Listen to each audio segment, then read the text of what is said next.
महबूब और परिंदों को आज़ाद छोड़ दो, अपना हुआ तो वापस आ जाएगा। नाराज़गी और गिले शिकवे वहाँ अच्छे लगते हैं, यहाँ अपनायत हो जहाँ किसी को मान रखना ही ना आता हो, वहाँ खामोशी से मुस्कुरा देना ही अच्छा लगता है। किसी का दिल तोड़ते वक्त ये ज़रूर याद रखें कि सिर्फ मरे हुए लोग ही नहीं, कभी कभी ज़िंदा लोग भी लौट कर नहीं आते। कुछ तकलीफ़ें हमारा इम्तहान लेने नहीं बल्कि अपने साथ जुड़े लोगों की पहचान करवाने आती है।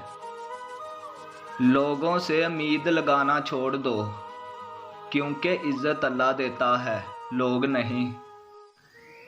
ख्वाहिशात अपनी मर्ज़ी से उठाया हुआ बोझ है, अगर अपनी परवाज़ बुलंद रखनी है तो अपना बोझ हल्का रखें।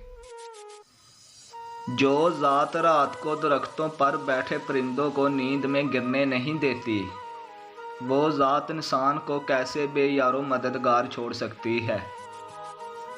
अपनी गलती तस्लीम करना दरअसल खुद को इंसान मानना है, क्योंकि वो सिर्फ शैतान है जिसने आज तक अपनी गलती तस्लीम नहीं की।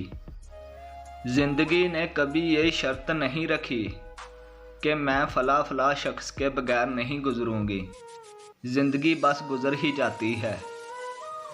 जिनसे आपको बात करके अच्छा लगता है, इनको आपसे बात करने में कोई दिलचस्पी नहीं होती, और यही ज़िंदगी है। जो शख्स तुम्हें खोने से डरता है तो वो ये दो काम ज़रूर करेगा, वो शख्स तुम पर गुस्सा करेगा। तुम्हारा किसी और के साथ बात करना उसे नागवार गुजरेगा। बात ना करने से तलक नहीं टूटता, तलक तब टूटता है जब दिल को एक दूसरे के बगैर सब्र आ जाए।